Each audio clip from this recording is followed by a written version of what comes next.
Background, obviously not from the Portland area, but I was a textile engineer, but I was 20 years at Nike, mainly in international operations roles. I started in Nike Europe. Someone mentioned they were opening an office in China. At that time, I didn't even know really where Shanghai exactly was on the map. So of course, I raised my hand and took my whole family there and opened the Nike office, which is, it's obviously a much bigger office now, but I loved the startup type of environment, new beginnings and setting things up from scratch. In the latter years, I was the COO at the Nike Foundation, which was probably one of the highlights of my career. I mean, to be able to bring the private sector dynamics into the public sector was just an incredible opportunity. And that was is Phil Knight's private foundation. And the vision there was to eradicate poverty through 250 million adolescent girls. And so it was just incredible to take all of my private sector learnings from Nike and do my best anyway in Nigeria, Rwanda, and Ethiopia. So that was probably a big highlight at Nike, one of those rare opportunities. The latest, I've retired or left Nike in 2019. My job before I left, I was the vice president of the world headquarters, all the real estate, and that's when I had the Hemmings meme. Didn't know what a meme was at that time. So, and funny enough, I'm now in the whole social media world, which I really avoided as long as possible, but it's where young people are, where they live. To brain sports, so along that journey in about 2006 after China, I had some really significant health issues, which being Scottish, I shared with nobody.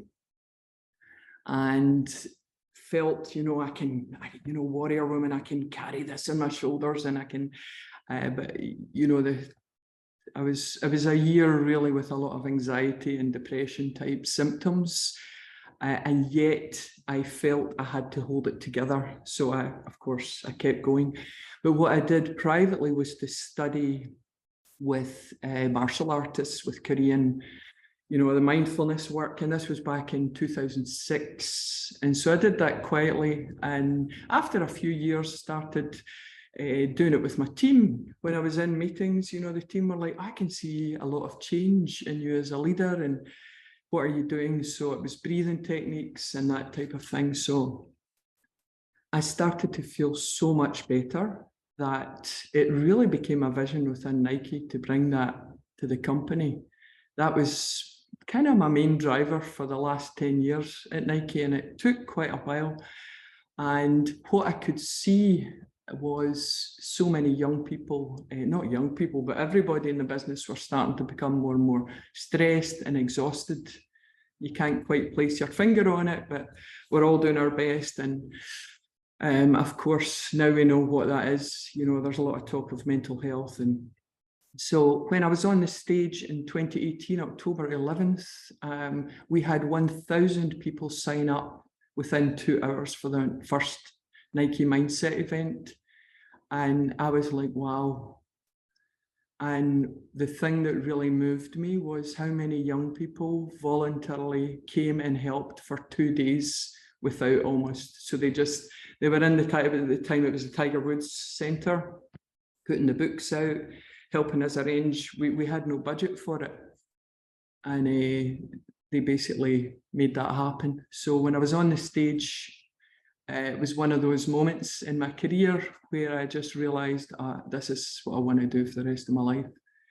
And I think all of us have these things that happen to us, the aha moments. And that was the formation of Brain Sports. I didn't know what it was going to be called, what I was going to do. I really didn't want to do social media because I'm not or I thought I wasn't technologically inclined.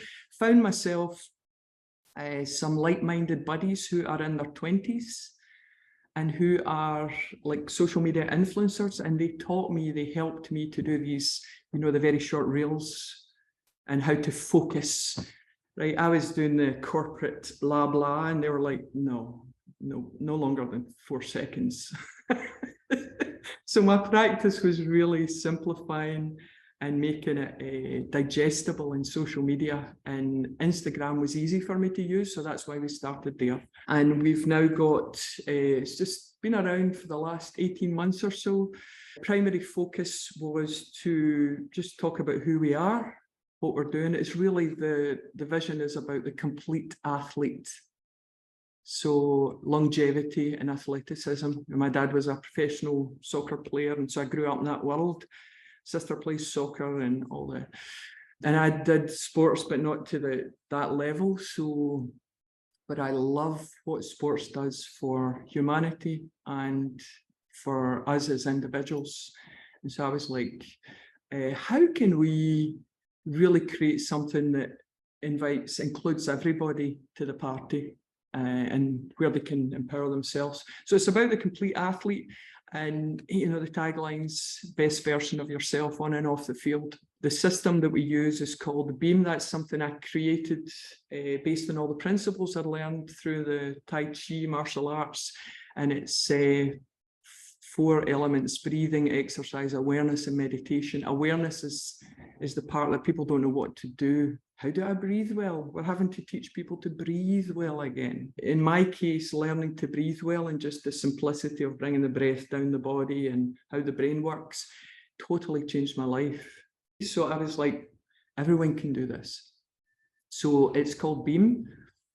BEAM, breathing, exercise, awareness, meditation. And that's the system that we use when we're working with coaches and athletes. So, and that's where we are today. So that is it, yes. And I just invite everyone to, if you have communities, especially athletes and coaches that are really struggling. So they're looking for mental health, kind of the physical, emotional support systems and communities. That's where we focus.